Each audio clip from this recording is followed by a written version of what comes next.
Solo levelling is currently overrated. तो solo levelling इस साल का one of the best anime है। हिपोक्रेसी हो रही है जी बहुत भयंकर। नहीं, एक बार मेरी बात तो सुनो। इसका फर्स्ट एपिसोड ही रिकॉर्ड ब्रेकिंग था और इसने क्रंचीरोल का सर्वर हैंग कर दिया था और प्रीमियर वॉचिंग में वन पीस के गियर 5 जो कि ऑलरेडी हाइप था उसको भी पीछे छोड़ दिया। तो सवाल आता है कि सोलो लेवलिंग इतना हाइप क्यों है? अगर तुम अपने बायसेस और इमोशंस को बाजू में करो तो ये वही जेनेरिक शोनेन एनीमे ही तो है with some overpowered main character. पर सोलो लेवलिंग इतना पॉपुलर है ही क्यों? एनीमे के पहले इसकी मानवा के दम पे सोलो लेवलिंग ऑलरेडी एक अच्छा खासा फैन बेस बना चुका था, क्योंकि सभी ने कभी ना कभी जीरो से हीरो बनने वाली फैंटेसी में खुद को इमेजिन तो किया ही होगा। झूठ मत बोल भाई, मुझे पता है। सोलो लेवलिंग उसी फैंटेसी को नेक्स्ट लेवल लेके जाता है जहाँ पे हमारा मेन कैरेक्टर जिन्वू वीक तो है पर उसमें भी सबसे बॉटम पे है, प्लस मैजिकल पावर्स और मॉन्स्टर्स तो है ही। अगर इन्हीं चीजों को अच्छे से इम्प्लीमेंट करे तो तुम्हें देखने में मजा नहीं आएगा क्या? अगर एनीमे के फर्स्ट सीजन की बात करूँ तो इट वॉज ओकेश अंटिल मैंने उसका 6th एपिसोड देखा। हमें एक मेजर फाइट सीन देखने मिलता है, जिन्वू वर्सेस वैंग डोंग सुक गिल्ड, और बोई वो एक्सपीरियंस बहुत सही था। उसके बाद 9th एपिसोड में Kang Taeshik versus Jinwoo fight scene जो कि बहुत सही था पर थोड़ा डिसअपॉइंटिंग था मेरे लिए, जिसके बारे में मैं आगे बात करूंगा। ओवरऑल इस सीजन को पूरा देखने के बाद it was great but not peak. ठीक है भाई लोग, गाली मत भरना, पर it is what it is.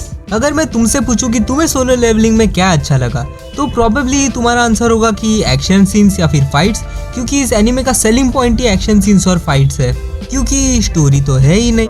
है ठीक ठाक स्टोरी है, मजाक कर रहा था। इससे पहले कि तुम बोलो कि भाई मानवा पढ़ फिर तुझे पता चलेगा सोलो लेवलिंग कितना पीक है, तो भाई मैंने मानवा ऑलरेडी रीड करी है, एक वीक में खत्म भी कर दी क्योंकि भाई मजा आ रहा था। और सही बता रहा हूँ, it was a great experience. पर अगर मैं स्पेसिफिकली एनीमे की बात करूँ तो वो सिर्फ 12 एपिसोड्स का था और उसमें भी कुछ ऐसा माइंड ब्लोइंग नहीं दिखाया था। हाँ, इग्रिस वाला एपिसोड अच्छा था पर वो तो सिर्फ शुरुआत है, पिक्चर अभी बाकी है। यही एक रीजन है कि सोलो लेवलिंग अब भी करंटली ओवररेटेड है, पर फॉर श्योर सीजन 2 में पूरी हाइप को जस्टिफाई करेगा, क्योंकि मानवा में इग्रिस वाले सीन के बाद हमें Jinwoo the rizzler, the drip god, the mogger form में देखने मिलता है, और फिर उसके बाद हमें red gate arc, demon castle arc, और फिर जिन्वू का रैंक रिटेस्ट आर्क और one and only Jeju island arc देखने मिलता है। मोस्ट प्रोबेबली सीजन 2 में जेजू आइलैंड आर्क कवर हो जाएगा, तब मैं इसे बोल सकता हूँ कि हाँ ये अपने पीक पे पहुंच रहा है। अभी नेक्स्ट पॉइंट्स में मैं मानवा के पर्सपेक्टिव से बात करूंगा। जो अपकमिंग फाइट सीन्स है वो बहुत सही होने वाले और होपफुली एनिमेशन भी सही हो सीजन 1 की तरह। नेक्स्ट बात करूंगा वर्ल्ड की।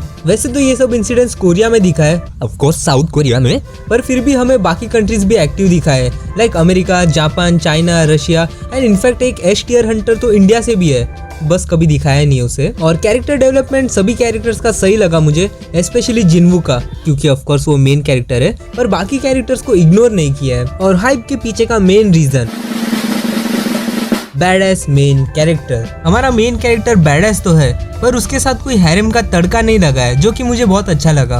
अपना मेन कैरेक्टर उसके गोल्स पे फोकस कर रहा है, उसके गोल्स अचीव हो रहे हैं, हमें देख के ऑर्गेज़म आ रहा है। आपकी चड्डी फटी पड़ी है, घर में चूल्हे नहीं जल रहे। जिन्वू जिन्वू जिन्वू, राइटर खुश, हम खुश, बात ही खत्म। और इसे तुम कंबाइन करो ग्रेट आर्ट स्टाइल के साथ। लाइक तुम ये पैनल्स देखो, क्या सेक्सी पैनल्स है।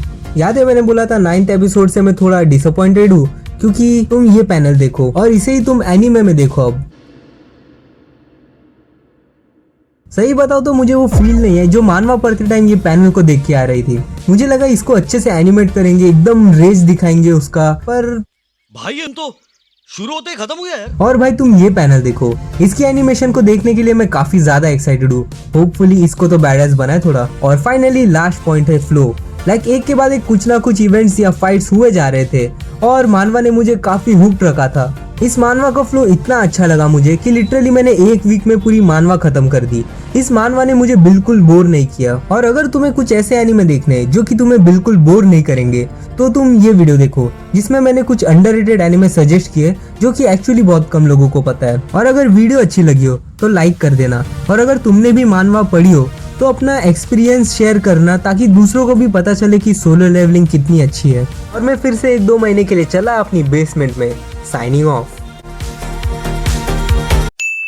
हमें Jinwoo the rizzler, the drip god, अरे मादरचोद, अरे भाई हॉर्न बजा लो तुम, अरे भाई हॉर्न। और अगर तुमने भी मानवा पढ़ी हो तो अपना एक्सपेरिमेंट, अरे भाई एक्सपेरिमेंट